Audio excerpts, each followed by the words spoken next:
ناظرین آداب، میں ہوں امتیاز خلیل اور آپ دیکھ رہے ہیں وائس آف اردو۔ ایک زمانے تک انسان اپنا علاج جو ہے وہ جڑی بوٹیوں سے کرتے تھے اور بیماری کوئی بھی ہو اس کے علاوہ کوئی آپشن نہیں تھا، لیکن 1000 سال پہلے ایک شخص آیا جس نے جراحت یا سرجری جسے ہم کہتے ہیں اس کی ایجاد کی، اور صرف ایجاد نہیں کی بلکہ اپنی کتاب التصریف کے حوالے سے دنیا کو ایک دو نہیں بلکہ 200 آلات جراحت جو ہے اس کو ایجاد کر کے بتایا، اور جراحت کو جو ہے وہ انسانی علاج کی دنیا جو ہے اس کا حصہ بنایا ہے۔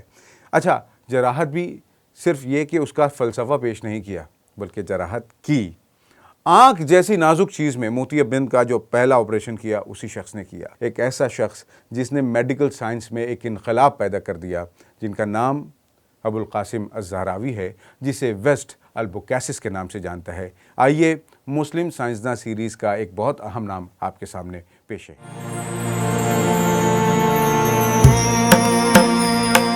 یورپ میں البوکیسس نام سے مشہور الزہراوی کا پورا نام ابوالقاسم خلف بن عباس الزہراوی تھا۔ آپ کی پیدائش سن 936 عیسوی میں اندلس کے شہر قرطبہ کے مغربی نواح میں واقع بستی مدینۃ الزہرا میں ہوئی۔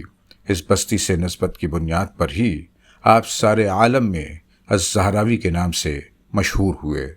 مسلم اسپین میں مدینۃ الزہرا نامی بستی سیاسی اور نفسیاتی مقاصد کے تحت اندلس کے مسلم حکمراں عبد الرحمن سوم الناصر کے حکم پر بسائی گئی تھی۔ یہاں عبد الرحمن سوم کا قصر الزہرا نامی محل بھی تھا۔ مدینۃ الزہرا کے ساکنان میں اکثریت عربوں کی تھی، اور یہ بستی انتظامیہ اور حکومت کے لیے دل کی حیثیت رکھتی تھی۔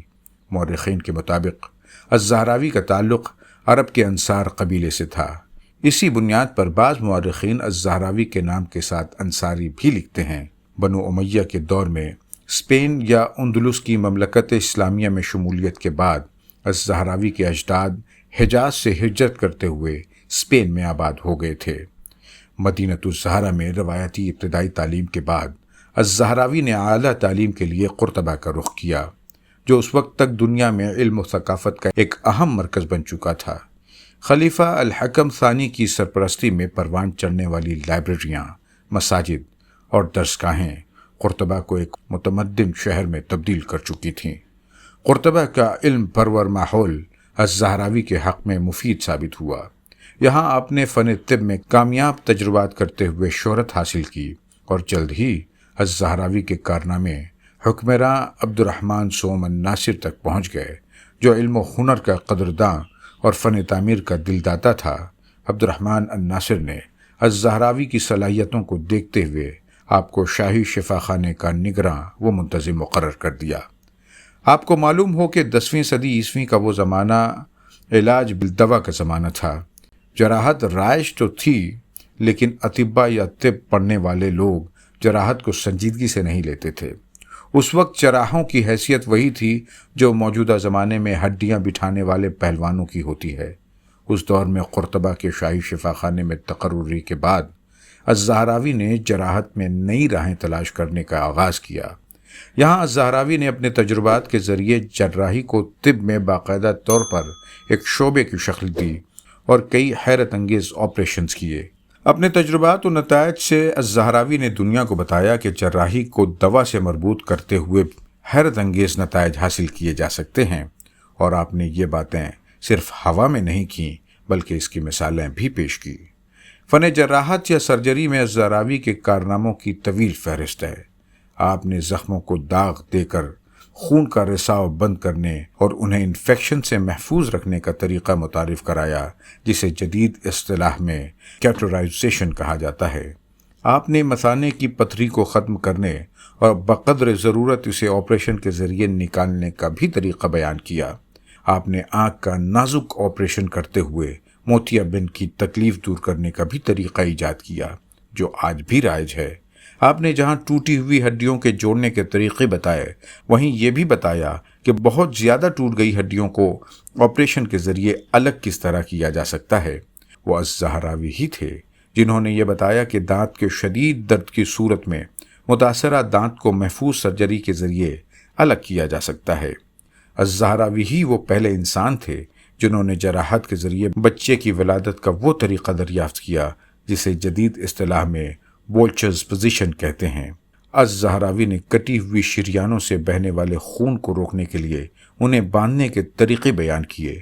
آپریشن سے قبل مریض کو درد کش دوا یعنی پین کلرز دینا بھی الزہراوی ہی کی ایجاد ہے۔ سرجری میں اندرونی ٹانکے یعنی کیٹگٹ بھی سب سے پہلے الزہراوی نے ہی لگائے۔ الزہراوی نے اندرونی ٹانکے کے لیے جانوروں کی آنتوں سے بنے دھاگوں کا استعمال کیا جو انسانی جسم میں گھل جاتے تھے۔ الزہراوی نے جہاں اعصابی تشخیص کا آغاز کیا، وہیں ہیموفیلیا جیسے موروثی مرض کی نشاندہی کرنے والے پہلے معالج بنے۔ یہ ایک ایسا مرض ہے جس میں چوٹ یا زخم سے رسنے والے خون میں جمنے کی صلاحیت کم یا ختم ہو جاتی ہے۔ بعض عرب مورخین یہ دعویٰ بھی کرتے ہیں کہ 10ویں صدی عیسوی میں الزہراوی نے انسانی جسم میں آنے والی مخصوص گانٹھ اور پھوڑے کی نشاندہی کی اور بتایا کہ اسے چھیڑنا انتہائی خطرناک ثابت ہو سکتا ہے۔ بعد میں جدید میڈیکل سائنس نے اس گانٹھ یا پھوڑے کی کینسر کے طور پر تشخیص کی۔ حیرت انگیز طور پر الزہراوی نے دنیا عرب سے زیادہ یورپ میں شہرت حاصل کی۔ اس شہرت کی وجہ الزہراوی کی مشہور کتاب التصریف ہے، جس کا پورا نام التصریف لمن عجز عن التالیف ہے۔ یہ کتاب الزہراوی کی طبی و عملی زندگی کا حاصل ہے، جسے بلا مبالغہ دنیا کا پہلا با تصویر میڈیکل انسائکلوپیڈیا کہا جا سکتا ہے۔ کتاب التصریف در حقیقت الزہراوی کی ڈائری ہے، جس میں انہوں نے اپنی کم و بیش 50 سالہ طبی زندگی کے تجربات نقل کیے ہیں۔ اس کتاب میں 30 مقالے ہیں، جنہیں بعض مورخین 30 جلدیں بھی کہتے ہیں، جو فن طب کے متعلق ہیں۔ کتاب التصریف کے اس حصے کو عالمگیر شہرت حاصل ہوئی جو جراحت کے متعلق ہیں۔ 10ویں صدی عیسوی میں لکھی گئی اس کتاب کے 12ویں اور 13ویں صدی عیسوی کے درمیان 5 لاطینی تراجم ہوئے۔ بعد میں اس کتاب کے عبرانی، فرانسیسی اور انگریزی زبانوں میں ترجمے بھی ہوئے، جن کی مدد سے یورپ نے جراحت کا علم حاصل کیا۔ یہ کتاب صدیوں تک مسلم دنیا کے ساتھ ساتھ یورپ میں بھی طبی تعلیم کا لازمی حصہ بنی رہی۔ کتاب التصریف کی آخری جلد یا مقالے میں الزہراوی نے اپنے ایجاد کردہ 200 سے زائد سرجیکل آلات کی تفصیلات بیان کی ہیں اور کم و بیش 100 آلات کے خاکے بھی بتائے ہیں۔ مورخین کے مطابق الزہراوی نے پہلے کاغذ پر ان آلات کی تصویر بنائی، پھر ہوشیار کاریگروں کے ذریعے اعلیٰ قسم کے فولاد کا استعمال کرتے ہوئے ان آلات کو حقیقی شکل دی۔ الزہراوی کے بنائے ہوئے ان آلات میں چاقو، اسکالپل، فورسپس، کیتھیٹرز، ہڈی کاٹنے کے لیے بون ساز، سوچر نیڈلز اور چمچ نما آلات، سرجیکل سپون شامل ہیں۔ یہ آلات آج بھی عمل جراحت میں کلیدی حیثیت رکھتے ہیں۔ الزہراوی کے ان کارناموں کی بنیاد پر ہی آج بھی انہیں بابائے جراحت یعنی فادر آف سرجری کے طور پر یاد کیا جاتا ہے۔ الزہراوی تمام عمر قرطبہ میں ہی مقیم رہے اور سن 1013 عیسوی میں قرطبہ میں ہی وفات پائی۔